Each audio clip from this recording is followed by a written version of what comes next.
ಸರ್ಕಾರದ ಅಧಿಕೃತ ಆದೇಶದಂತೆ ಬೆಳಗಾವಿ ಚಳಿಗಾಳಿ ಅಧಿವೇಶನ ಈಗ ಡಿಸೆಂಬರ್ 9ನೇ ತಾರೀಕಿಂದ 20ನೇ ತಾರೀಕು ತನಕ ಘೋಷಣೆ ಮಾಡಲಾಗಿದೆ. ಈ ನಿಟ್ಟಿನಲ್ಲಿ ಸಕಲ ಸಿದ್ಧತೆಗಳನ್ನು ಜಿಲ್ಲಾಡಳಿತದಿಂದ, ಪೊಲೀಸ್ ಇಲಾಖೆ ವತಿಯಿಂದ ಎಲ್ಲ ಮಾಡ್ಕೊಂಡಿದ್ದೀವಿ. ವಸತಿ ವ್ಯವಸ್ಥೆ ಇರ್ಬೋದು, ಅದೇ ರೀತಿ ಊಟದ ವ್ಯವಸ್ಥೆ ಇರ್ಬೋದು, ಹಾಗೂ ಸಾರಿಗೆ ಇಲಾಖೆ ಜೊತೆ ಹೊಂದಾಣಿಕೆ ಇರ್ಬೋದು, ಸುವರ್ಣಸೌಧದಲ್ಲಿ ಇರುವಂಥ ಎಲ್ಲ ಮೇಂಟೆನೆನ್ಸ್ ಇರ್ಬೋದು, ಎಲ್ಲದನ್ನು ನಾವು ಈಗಾಗಲೇ ವಿವಿಧ ಕಮಿಟಿಗಳ ಮುಖಾಂತರ ನಾವು ಕೆಲಸವನ್ನು ಶುರು ಮಾಡ್ಕೊಂಡಿದ್ವಿ.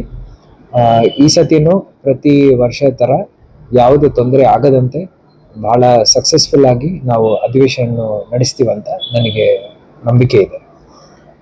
ಇದಲ್ಲದೆ ಈ ವರ್ಷ ನಾವು ಗಾಂಧೀಜಿಯವರ ಬೆಳಗಾವಿ ಸೆಷನ್ ಶತಮಾನೋತ್ಸವವನ್ನು ನಾವು ಆಚರಣೆ ಮಾಡ್ತಾ ಇದ್ವಿ. ಈ ನಿಟ್ಟಿನಲ್ಲಿನೂ ಎಲ್ಲ ರೀತಿಯ ಸಿದ್ಧತೆಗಳನ್ನು ನಾವು ಮಾಡಿಕೊಂಡಿದ್ವಿ. ಉದಾಹರಣೆಗೆ ನಮ್ಮ ವೀರಸೌಧದ ಹತ್ರ ಅಭಿವೃದ್ಧಿ ಕೆಲಸಗಳು, ಹಾಗೂ ಕನಬರಗಿ ಗಂಗಾರಾವ್ ದೇಶಪಾಂಡೆ ಅವರ ಸ್ಮಾರಕವನ್ನು ಅಭಿವೃದ್ಧಿಪಡಿಸೋದು, ಈ ಎಲ್ಲ ಕೆಲಸಗಳನ್ನು ನಾವು ಕೈಗೆತ್ತಿಕೊಂಡಿದ್ವಿ. ಇದನ್ನು ನಾವು ಮುಕ್ತಾಯ ಮಾಡ್ಕೊಳ್ತೀವಿ. ಹಾಗೂ ಈ ಒಂದು ಕಾರ್ಯಕ್ರಮದ 1 ವರ್ಷ ನಡೆಯುತ್ತೆ. ಮುಂದಿನ ವರ್ಷ ಅಕ್ಟೋಬರ್ 2ನೇ ತಾರೀಕು ತನಕ ಇರುತ್ತೆ. ಸೊ ಒಂದು ಕ್ರಿಯಾ ಯೋಜನೆಯನ್ನು ರೂಪಿಸಿಕೊಂಡು ಅದಕ್ಕೆ ತಕ್ಕಂಥ ಕೆಲಸವನ್ನು ನಾವು ಮಾಡ್ತೀವಿ.